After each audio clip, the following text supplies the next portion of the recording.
In my hands, I have a Strad. This is a family heirloom, comes through my wife's family. I think my grandmother-in-law owned this violin. And the fact that it's a German facsimile Stradivarius means that it's only worth probably a couple of $1,000 or thereabouts, because it is nicely made, nicely flamed, very, very competent facsimile Strad, of which thousands were made. It bears the label Antonio Stradivarius on the inside, Cremona, that are on so many violins. If this were a real Strad, I'd be rich, or my family would be rich. It'd be worth millions. However, it is not. And even though it is not, it's still a nice violin. There were many reproduction German instruments made on Strad patterns or on Stradivari patterns during the 19th and 20th century, some of which are quite valuable in their own right. However, nothing near the original Cremonese instruments. And Strad has become a ubiquitous colloquialism that we use in the violin world, even though he made guitars as well. We know at least of one or two that he made. Probably pre-tort guitars, sort of skinny Venetian-style guitars that were common in the 17th century, quite decorated as well, the one that survives. However, his name has become ubiquitous in instrument making, or what we regard as lutherie, and he's become a fascinating person in his own right, full of mystique, swirling with conspiracy theories, and just a really interesting thing to learn about. So his dates are 1644 to 1737, so he lived 93 years old, and he had lots of children, at least two of which continued his trade, his violin shop, Casa del Stradivari, to much less success, and eventually it fizzled out. But the father of modern violin is Nicola Amati, who lived much earlier in the 17th century and revolutionized the way that string instruments were made, particularly of the bowed violin family, which, because of their volume and the dexterous manner in which they could be played with a lot of modern updates to the design, they superseded and took over from the viol family, which had been very, very popular through the 15th and 16th century, all stemming from Arabic instruments introduced to Europe through the Moorish invasions. So the violin is sort of revitalized,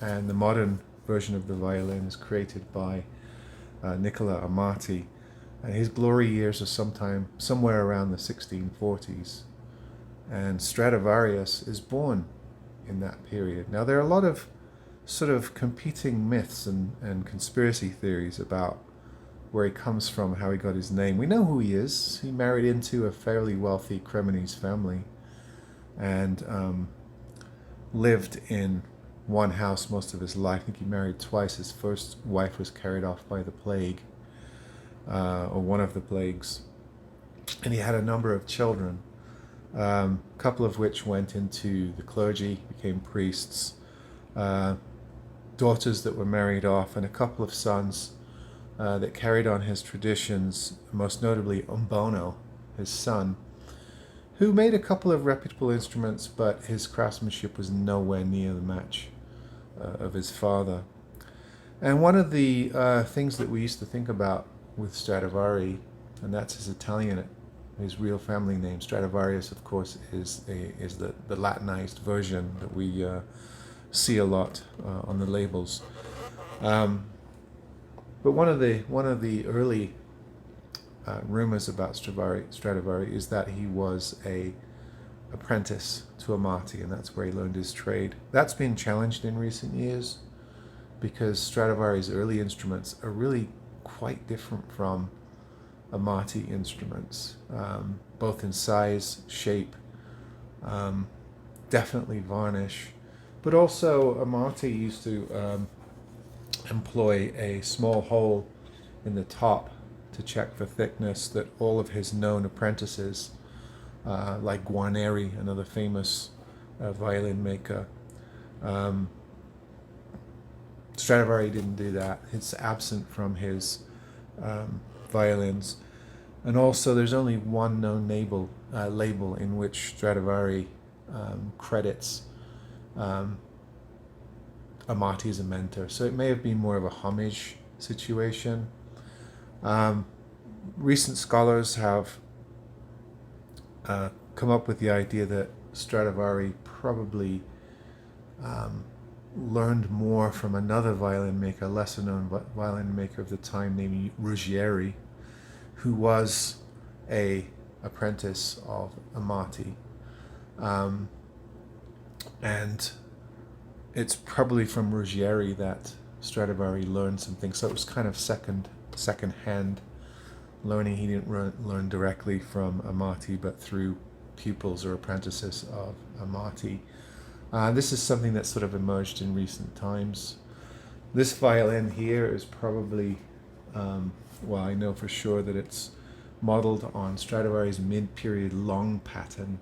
He lengthened the violin, changed the curvature on it. Also moved the purfling, I think, a little bit more to the outside. His early violins, the purfling, this line that goes around, this inlaid ebony, was further set in, and then he pulls it out towards the edges. And it has a purpose. It's not just decorative. It gives the joinery from the top and the sides structural rigidity. Also, his F-holes were changed in this period as well, elongated to fit the longer pattern. So he changed patterns and styles a couple of times. They had a couple of shifts in his career. Towards the end of the 17th century was the development of the long pattern. And then in the early part of the 18th century, long after Amati, the great father, had died, he moved more towards the shorter patterns of his earlier career, more mirroring the Amati style. But it's not quite sure where he became the absolute genius and the top proponent of the luthier world, which was at that point centered in the town of Cremona in Italy. It's kind of a mystery as to, how he rose to prominence, how his instruments became so revered. I think we know of about 600 that have survived. I think he made somewhere around 1,100 instruments himself, not counting those of his sons and apprentices. But it's something that happened during his lifetime. He rose to prominence after the death of Amati. There was a clamor for his works, normally started by rich patrons, definitely royal patrons. And of course, after his death, his works, particularly his violins, but also his other instruments, were sought and collected, and started a real clamor to find all of his surviving works. And he's not the only one. There were other great makers that came through the Amati sort of family tree.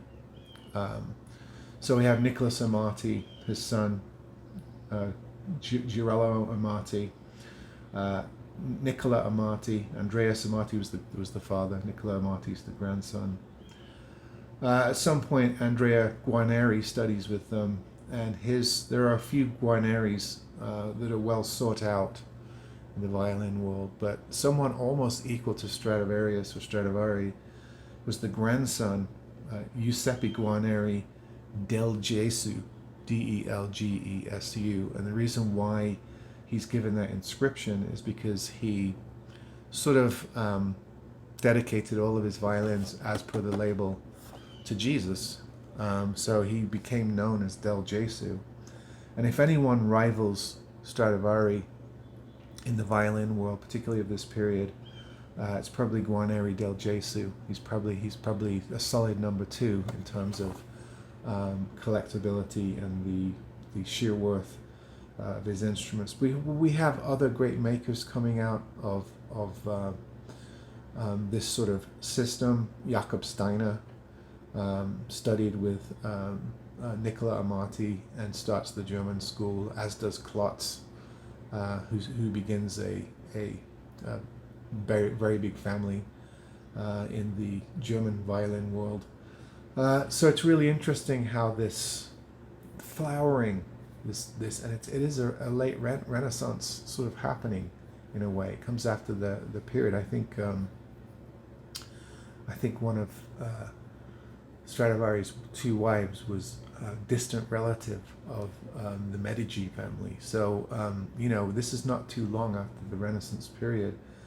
And instrument making goes through its own renaissance. It's just this little smattering of artisan craftsman families that live very close together. I mean, Stradivari's, the Amatis, the Guarneris all lived 3 or 4 doors down from each other in Cremona.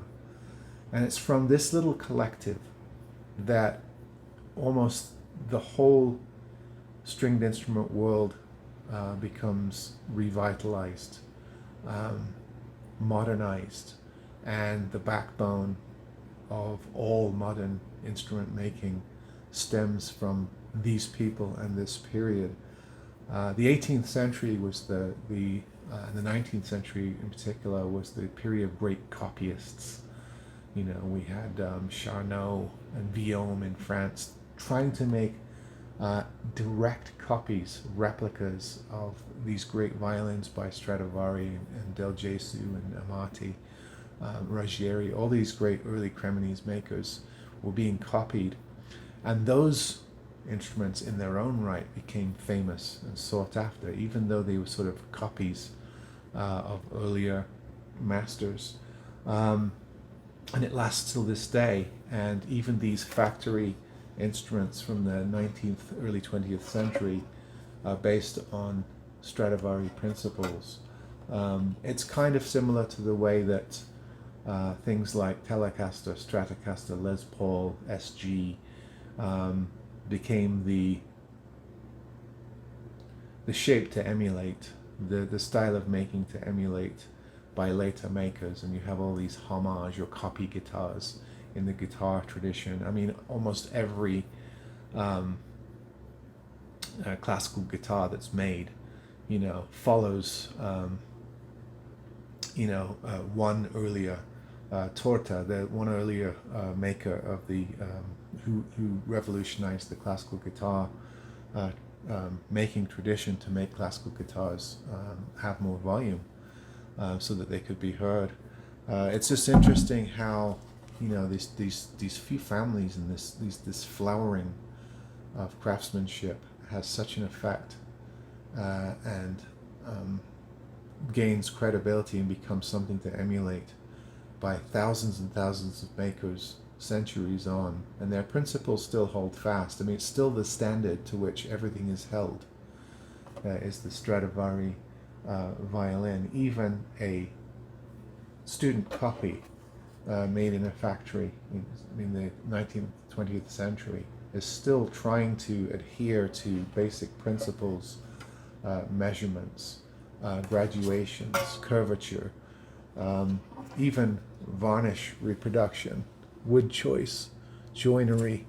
It all becomes part of the standard that people are trying to meet.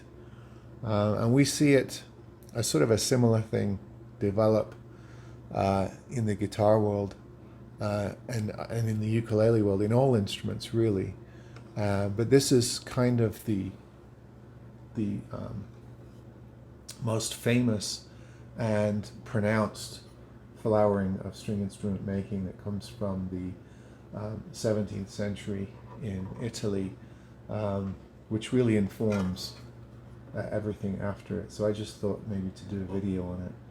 So I will keep this. This is not a legitimate Stradivari. It's not worth millions of dollars, but it is a very nice German reproduction, probably from the late 19th century when so many were made, when means of production sped up, and you didn't have to wait months for a well-known luthier to handcraft your instrument, because it could only make so many a year. So this is probably partially factory constructed on a construction line, conveyor production, but still it's probably the top and back are graduated by hand, and some of the refinery, some of the sanding is also done by hand. So it's probably partially handcrafted and partially machine or factory assembled, but it's still a very nice violin that follows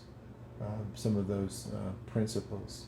So it's a good instrument to have. I'm not really a good violin player. I'm a cellist. That's why I'm not going to try to play it and ruin your day. But just wanted to sort of do a video on this because this is a world that I'm passionate about. This is where I got my start in the bowed strings world. And I'm always trying to relate it to the more popular plucked strings world. And even though these videos don't get as much attention, I still think some of you will find this incredibly fascinating. All right, folks. See you on the next one.